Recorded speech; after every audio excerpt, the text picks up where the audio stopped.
Here we have a sad math question. Okay, let's go to the information. The expression square root of 259 positive 32 times square root of 3 is equivalent to p positive q to the power 1 of, where p and q are integers. What is the value of p positive q? Okay, the question says this expression is equivalent to p positive q to the power of 1 of. Okay, let me write it over here. So square root of 259 positive 32 times square root of 3 equals to p positive q to the power of 1 of. Okay, so let me write the same stuff on the left side. That is square root of 259 positive 32 times square root of 3 equals to. So here we have p positive. Whenever we have an exponent 1 of, it can be written as square root. Then q to the power of 1 of will become square root of q. Okay, now in my next step, what I'm going to do is I'm going to get rid of the square root we have on the left side. To get rid of the square root we have on the left side, what I need to do is I have to square both sides of the equation. So when I square both sides of the equation, the square root and square will cancel out. On the left side, I'm getting 259 positive 32 times square root of 3 equals to. So here we have a binomial and it has been squared. Okay, to get the expansion of the square of a binomial, let me consider the identity in algebra, that is a positive b the whole square. So here we have a binomial a positive b and it has been squared. So its expansion is a square positive 2 times a times b positive b square. Okay, now in our problem, so particularly in this square of the binomial, at the place of a, what do we have? We have p. At the place of b, we have square root of q. So on the right side, in the expansion over here, so at the place of a, we have to write p. At the place of b, we have to write q. So for a square, I have to write q square positive 2 times ab. So that means for a, we have to write p. For b, we have to write square root of q. Positive b square means we have to write square root of q, the whole square.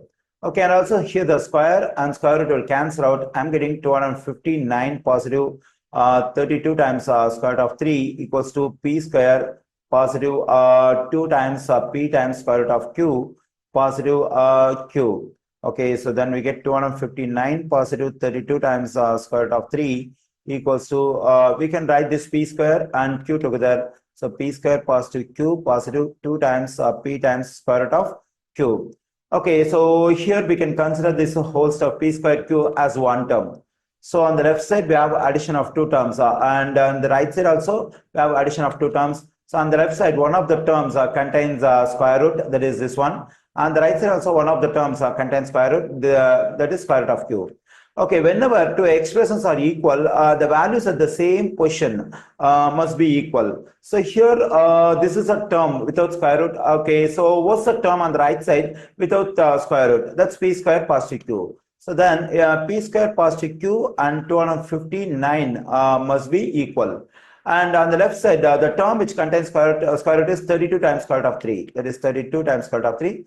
On the right side, the term which contains square root is 2 times p times square root of q. So these two values must be equal. That is 2 times p times square root of q. Here, the two expressions are equal. That is 32 times square root of 3 and 2 times p times square root of q. So as I said already, whenever two expressions are equal, the values at the same position must be equal. So here on the left side, inside the square root, we have 3. On the right side, inside the square root, we have q. So the value of q must be 3. And also outside of the square root, we have 32 on the left side. Outside of the square root, we have 2p on the right side. So we must have 2p equals to 32. Okay, now let's divide both sides by 2 to solve for p. When I do so, this 2 will cancel out. I'm getting p is equal to 32 divided by 2 is 16. Okay, now I got the value of p and value of q. So, but our aim is to find the value of p positive q. So, and also the values we got for p and q meet the condition given in the question. That is both p and q are integers. So, this 3, the value we got for q is an integer, and 16, the value we got for p is also an integer.